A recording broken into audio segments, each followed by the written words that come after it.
August 5th, 2025, Peoria, Illinois. What started as a simple call about a suspicious person quickly turned into a violent confrontation. Officers were dispatched to Glen Oak Avenue to check on 41-year-old Brandon Lewis. What they didn't know at the time was that this routine response would escalate within minutes into a life-or-death struggle. I also saw you with your pants down, and it looks like you pissed right now. I had to piss with my pants down. I understand that. I've been walking all day. You can't do that out in public, right on the public street. What am I supposed to do? Huh? What am I supposed to do? Go to a public bathroom. I was walking, I ain't near the public. Okay, I'm not going to argue with you. I need you to set that bat down. I'm not going to take it away from you, but I need you to set that bat down. Huh? Why? Because I'm going to detain you. Why? I just told you. What did I do? I just told you. What? You were urinating I didn't out on urinate. Prospect. How did I urinate? Someone saw that, and as soon as I pulled up here, I literally saw you with your pants down, walking all day. I pissed and I saw your penis out, my pants. and you were pissing right here. I pissed in my pants though. How would you piss in your pants if your penis was out? Because I had to take it out. I had to piss real bad because of my thing. When officers arrived, they found Lewis holding a wooden bat. Their first concern wasn't the bat, though. Witnesses had reported that Lewis had been urinating in public.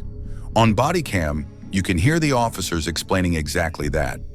They had been told he exposed himself on the street, but from the very beginning, Lewis pushed back. He denied wrongdoing, saying he had just been walking all day, and even claimed he urinated in his pants. Now, this may sound strange, but moments like these are where de-escalation is supposed to happen. The officers tried to reason with him. Set the bat down, let's talk, let's get your information. But Lewis's replies kept circling back. Why? What did I do? The officers repeated their commands multiple times, a clear indication they were trying to resolve things peacefully. But Lewis wouldn't comply. He clutched the bat, refusing to set it aside, and questioned every instruction. For police, this creates a tactical dilemma. How long do you keep negotiating when a suspect is armed and unpredictable? Every second that passes increases the risk of violence. Bat down, put your hands behind your back. Why? I already told you. I didn't do shit. I'm just sitting here in the shade, bro. I'm standing in the shade. I already told you. What did I do? I'm not going to tell you again. What did I do? I already told you. What did I do? I want you to set that bat What down. did I do? I want you to set that. Then it happened. Lewis suddenly swung the bat, striking one of the officers. The blow landed hard, and in that split second, the encounter shifted from a tense standoff to a fight for survival. The officer who was hit responded with his firearm, firing one round. At the same time, another officer deployed her taser. This detail matters. We often talk about use of force as one action, but here we see two different responses at the same moment: lethal force from the firearm and less lethal force from the taser. That combination shows how chaotic these encounters can be.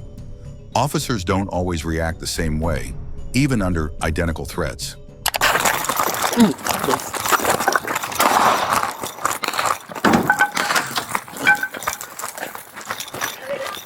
Shot truck.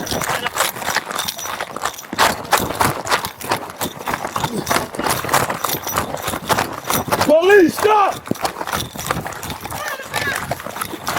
Show me your hands.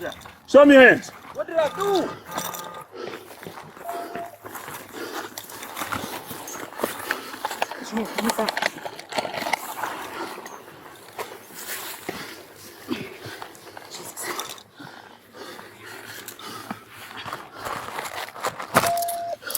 What am I doing?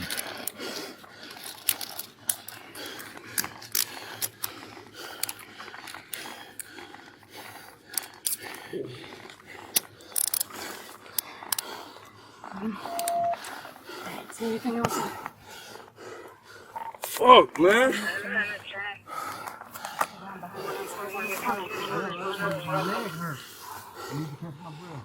maximum 1+1, 1721. You're behind where?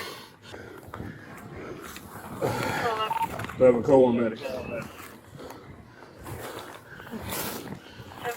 Are you able to get yourself up? Yeah. Okay. Come on. How are we gonna be able to get you up? Lift you up like that? Updated location on it. Glen Oak and Prospect. You ready? 1, 2, 3. All right, just get him sitting on our head.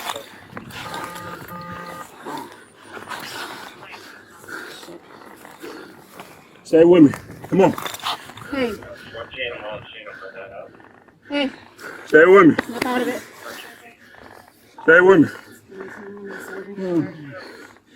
After being struck, Lewis stumbled and ran.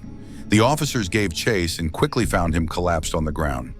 Bodycam footage shows officers shouting for medics, trying to assess his injuries, and attempting to keep him responsive. Stay with me. Say it with me. It's important to note, once the threat ended, the officers' actions shifted instantly to life-saving mode. They rolled him over, checked for wounds, and applied first aid while calling for an ambulance. Despite these efforts, Lewis was pronounced deceased on the scene.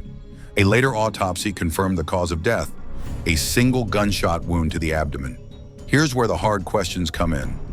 Did the officers have enough time or enough reason to continue trying to talk Lewis down? Could they have backed off and created more distance rather than closing in while he still held the bat?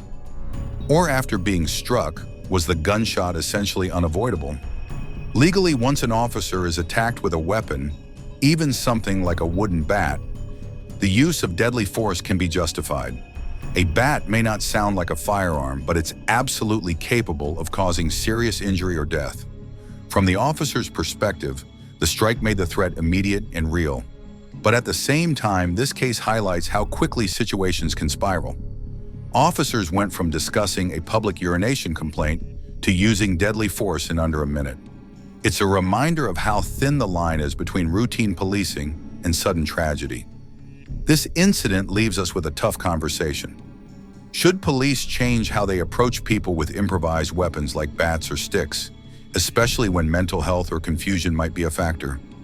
Or was this outcome unavoidable once Lewis struck the officer? I'll leave it to you.